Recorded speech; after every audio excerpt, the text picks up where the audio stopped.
Hello नमस्कार किए कहउछंती कोउठु कहउछंती। आज्ञा नमस्कार मुझे नियमित श्रोता नरेंद्र कुमार साहू अरखपटना आठगड़ कटक जिलूर कहूँ। नमस्कार नमस्कार बहुत दिन पर आमे कथा होछंती केमती अछंती।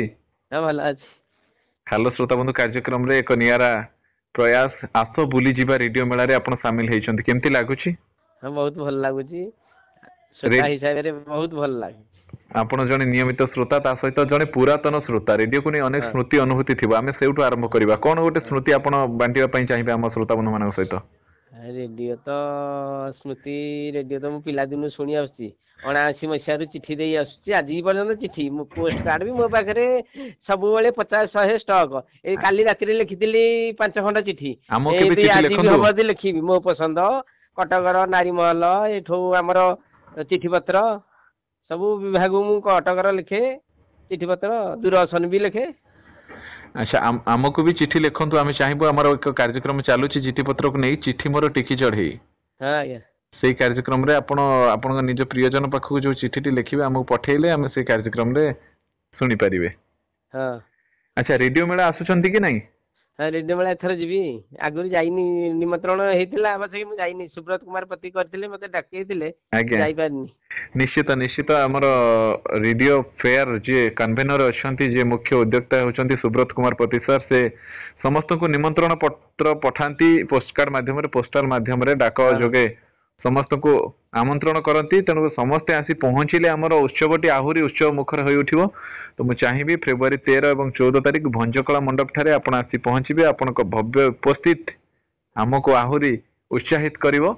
हां निश्चित जीवी निहाती निहाती तबे आपण को सहित आपण को रेडियो को संगरे नै आसीबे। हाँ रेडियो को नेकी जाइथिबी रेडियो भी आगु नेइथि ठीक करी के आनिबी। हां हां हमर एठी सेही व्यवस्था भी मध्य अछि आपण मागणारे बिना मूल्य रे निशुल्क सेवा गोटे अछि जे आपण बिना मूल्य रे आपण को रेडियो को मरामती करि परिबे।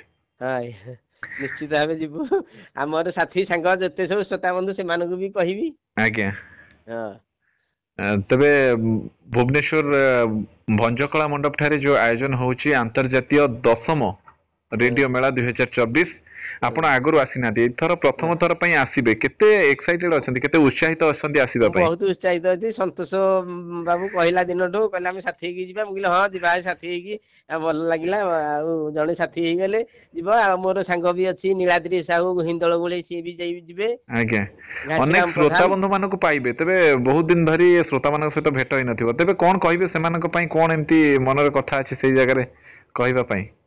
मनर कथा बोले मो श्रोता मानू कहूची ये जो रेडियो मेला थारे बुलिक आसतु देखु आउ आम तो श्रोता हिसाब से नियमित आम चिठी दौचे रेडियो शुणुचे आउ रेडियो को तो छाड़ी पारियानी रेडियो आमर साथी।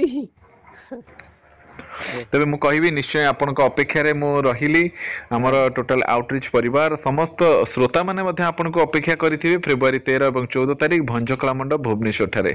तबे से पर्यंत विदाय नउची देखा हबा रहिली नमस्कार। नमस्कार।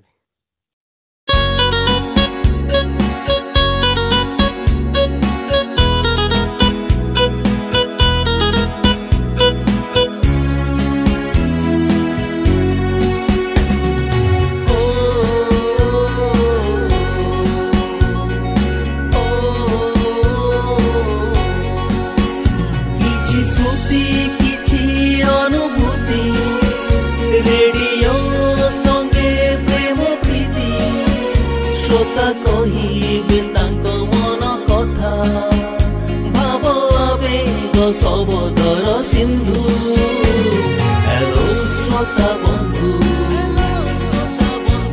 हेलो श्रोता बंधु हेलो श्रोता बंधु हेलो श्रोता